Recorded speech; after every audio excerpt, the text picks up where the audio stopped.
Quand la maladie commence à nous gagner, c'est un petit peu comme une cage dorée. Une cage dorée qui sera empoisonnée. Empoisonnée par quoi? Moi, je dirais de l'absinthe. Je dirais de l'absinthe, un alcool qui a arrêté d'être fabriqué. Beaucoup trop de degrés à l'intérieur. Ma cage dorée, c'est un petit peu comme une cage avec des barreaux. Une cage d'oiseau qui serait en train de pendre un câble, un fil, un câble en métal, j'imagine. Quand je lève les yeux, j'imagine un grand câble en métal suspendant une énorme cage dorée. J'imagine des étages, eux aussi faits en or. J'imagine ma cage dorée comme une maison, mais je vois les barreaux. À l'intérieur, j'imagine un buffet, avec des mets délicieux. Et dessus, des verres d'absinthe, un poison mortel. Un poison mortel, des verres d'absinthe. L'absinthe, vert, je peux apercevoir Je peux apercevoir les liqueurs de différentes couleurs, je peux apercevoir les alcools, les bouteilles, et au milieu la bouteille d'absinthe, noire, presque brun très foncé, ou alors presque noire. Elle est là au milieu de toutes ces liqueurs de couleurs différentes, et au milieu de toutes ces odeurs. Elle dégage une odeur plutôt forte, qui absorbe presque et détruit les autres odeurs, l'odeur des mets délicieux, et je me regarde, moi, tenté. Tenter de boire, tenter d'essayer de boire ce poison. Quand la maladie te gagne, c'est une cage dorée pour une seule raison. Les autres prennent soin de toi. Les autres te regardent. Parfois, les autres prennent soin de toi. Ils te regardent, prennent attention à t'écouter. Quand tu vas mal ou alors quand tu as des choses à dire, ils t'écoutent.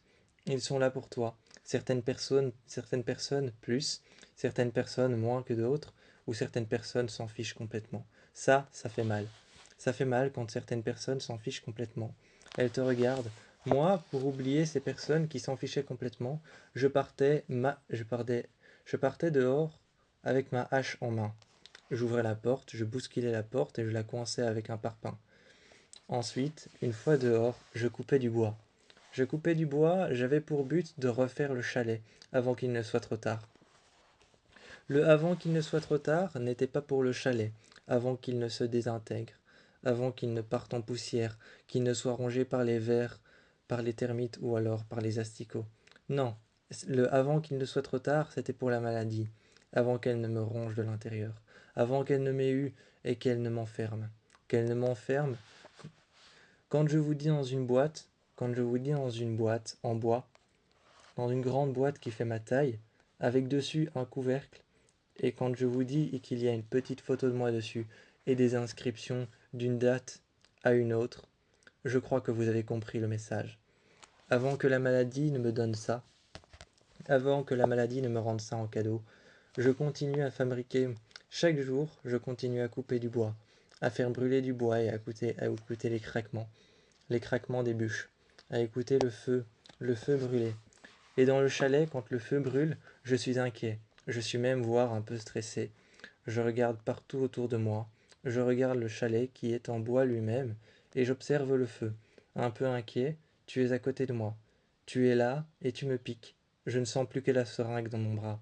Tu te rapproches de moi, et tu me dis que je n'ai aucune inquiétude. À l'intérieur, je sens l'aiguille dans mon bras.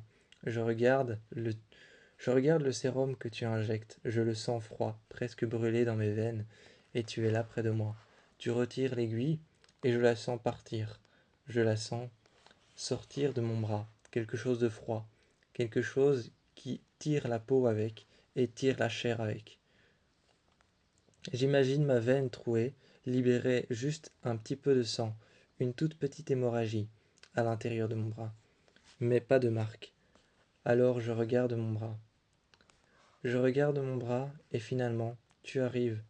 Tu me colles, tu me colles un sparadrap, juste sur le bord de là où tu m'as piqué, au niveau de l'articulation.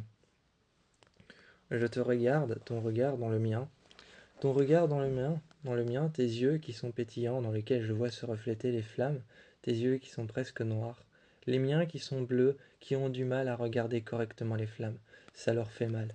Et dehors, souvent, je garde ma main au-dessus de je garde ma main au-dessus de mes yeux, pour éviter le soleil, pour éviter qu'il vienne me brûler, pour éviter qu'il ne m'aveugle en plus de ce que j'ai déjà. Je regarde le bois tomber, je le prends, je le récolte, je le ponce, je le sculpte et je le garde avec moi.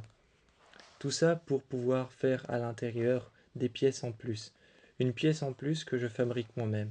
Je passe mon temps, je passe mon temps à la faire tenir avec des matériaux solides mais naturels, comme par exemple, ou alors simplement à la faire tenir avec des cordes que j'aurais fait, même aussi moi-même. Et je crée des pièces tout autour du chalet. Il s'agrandit petit à petit. On a l'impression d'être dans un, on a l'impression d'être dans un film de fantaisie, où on serait dans une énorme maison, qui grandit et grandit encore, où toujours des pièces s'ajoutent de plus en plus. On a l'impression d'être dans un labyrinthe.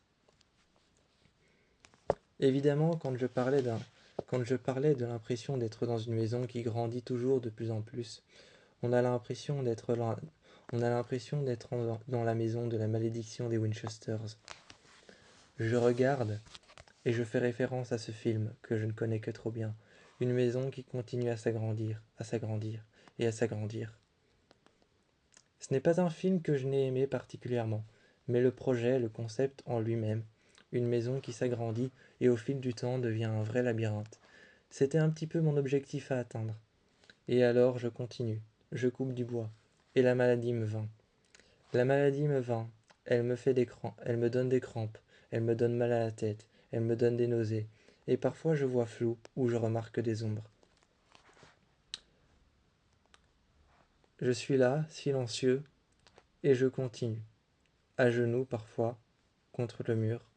Je me dis, faut-il que je continue vraiment, une main sur le mur.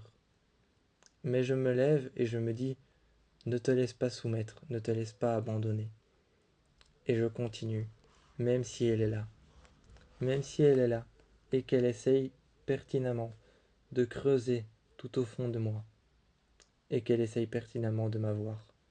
Je continue à essayer d'atteindre mon but, finir ce chalet, pour qu'il puisse ressembler enfin à ce qu'il mérite, une énorme maison qui ne ressemblait pas à celle dans laquelle je vivais avant.